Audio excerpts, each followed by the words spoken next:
બનાસકાંઠાની અંદર છેલ્લા ઘણા સમયથી ડીજેને લઈને વિવાદો ચાલી રહ્યા છે। એક તરફ ગબ્બર ઠાકોર અને તેમના ભાઈ અર્જુન ઠાકોર છે, તેમને નાત બહાર કરવામાં આવ્યા છે। બીજી બાજુ વિક્રમ ઠાકોર તે બંનેના સમર્થનમાં આવ્યા હતા અને કહેવામાં આવ્યું હતું કે ડીજે તો વાગશે જ, પરંતુ હવે આ બધાની વચ્ચે બનાસકાંઠાના એક ગામની અંદર ગબ્બર ઠાકોર અને તેમના ભાઈ અર્જુન ઠાકોર અને વિક્રમ ઠાકોરના વિરોધમાં સૂર ઉઠ્યા છે।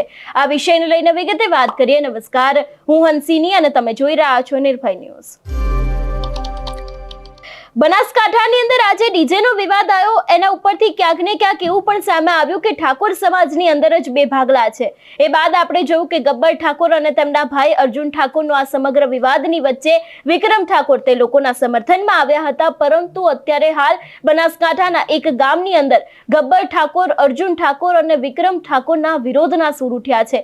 ગામના લોકોનું એવું કહેવું છે કે જે રીતે ડીજે વગાડવાની વાત કરવામાં આવી છે, એટલું જ નહીં, જે 16 મુદ્દાઓની સાથે આ બંધારણ બનવા આવ્યું છે તો એમાં ડીજે નો આ જે મુદ્દો છે તે ડીજે ના જ વાગવું જોઈએ એવી પણ વાત તેમના દ્વારા કરવામાં આવી છે। એટલું જ નહીં, ગબ્બર ઠાકોર અને અર્જુન ઠાકોરને નાત બહાર કરવામાં આવ્યા છે તે વાત પણ બિલકુલ સાચી જ છે, કારણ કે જે લોકો સમાજના બંધારણના વિરુદ્ધ જાય તેમની સામે આવી કડક કાર્યવાહી થવી જ જોઈએ એવી પણ વાત આ ગામના લોકો દ્વારા કરવામાં આવી છે। સૌથી પહેલા તો ગામના લોકો દ્વારા શું કહેવામાં આવ્યું છે તે સાંભળીને બાદ આ વિષયને લઈને વિગતે વાત પણ કરીએ। બોલો સદારામ બાપુની જય। હું ઠાકોર વેલાભાઈ કરશનભાઈ, માજી સરપંચ, મુકમ ઝાડા, તાલુકો દિયોદર, જિલ્લો વાવ-થરાદ। હું જાહેર કરું છું કે અમારા જે ઠાકોર સમાજનું જે બંધારણ તારીખ 4/1/2026 ના રોજ જે ઓગળજી ધામે રાખવામાં આવ્યું, એમાં તમામ ઠાકોર સમાજ 3 જિલ્લાના ઠાકોર સમાજ ઉપસ્થિત હતા। લગભગ 2 લાખથી વધારે વસ્તી અહીંયા ઉપસ્થિત હતી। એમની રૂબરૂમાં જે ઠાકોર સમાજનું જે બંધારણ થયું છે એમાં જે 16 મુદ્દા આપવામાં આવ્યા છે એ 16 મુદ્દાનું અમે પૂરેપૂરું પાલન કરી રહ્યા છીએ। આજ 3 કે 4 દિવસ અગાઉ જે વિક્રમ ઠાકોર, ગબ્બર ઠાકોર અને અર્જુન ઠાકોરે જે વિરોધ કર્યો છે અને જે સમાજનું બંધારણ તોડ્યું છે એ અમે સખ્ત શબ્દોમાં વખોડીએ છીએ। એમને અમે સહકાર આપતા નથી। અમે જે સમાજનું બંધારણ શું છે એમાં જ અમે સમજ છીએ અને જે સમાજનું બંધારણ શું એમાં અમે સુર પુરાવીએ છીએ।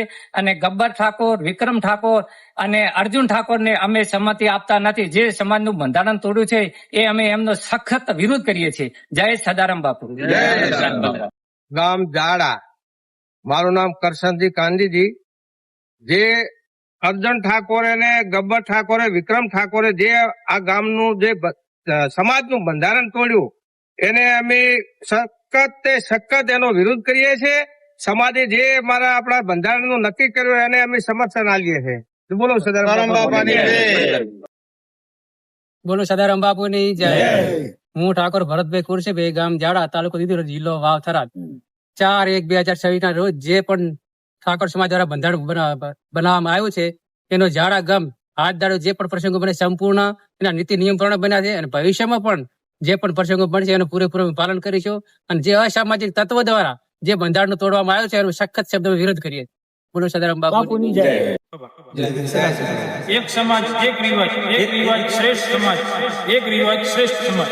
બોલો સદારામ બાપાની જય।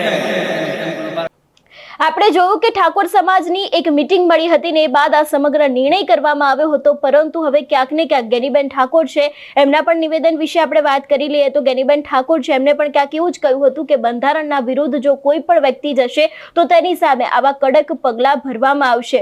બીજી બાજુ વાત કરવામાં આવે ઠાકોર સમાજના બે ભાગલા વિશે, એક ઓડિયો કોલ ખૂબ જ વાયરલ થયું હતું કે જેમાં એક બાજુ ગબ્બર ઠાકોર, બીજી બાજુ નવઘણજી ઠાકોર વાત કરી રહ્યા હતા, જેમાં નવઘણજી ઠાકોર દ્વારા પણ એવું જ કહેવામાં આવી રહ્યું છે કે જે સમયે બનાસકાંઠાના આ જે નેતાઓ છે એ લોકોને કલાકારોની જરૂર હતી ત્યારે તે લોકોને કલાકારો સારા લાગતા હતા, પરંતુ હવે જ્યારે ડીજેની વાત આવી રહી છે, બંધારણની વાત આવી રહી છે તો પછી કલાકારોની સાથે આવું કરવામાં કેમ આવી રહ્યું છે એવા પણ સવાલ પૂછવામાં આવ્યા હતા।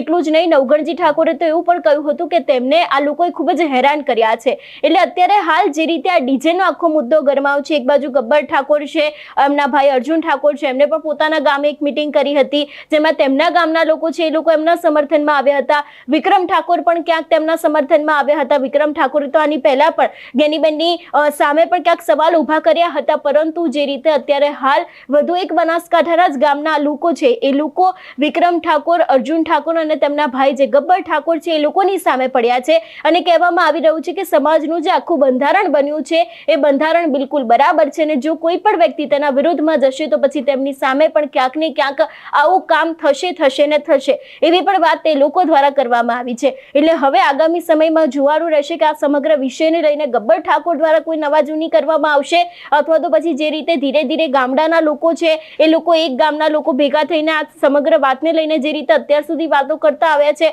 એમાં પણ કોઈ નવા જૂની થશે કે કેમ? તમારું શું માનવું છે આ વિષયને લઈને અમને કમેન્ટ કરીને ચોક્કસથી જણાવજો. તેની સાથે અમારી ચેનલ નિર્ભય ન્યૂઝને લાઇક, શેર અને સબસ્ક્રાઇબ કરવાનું ભૂલશો નહીં. નમસ્કાર.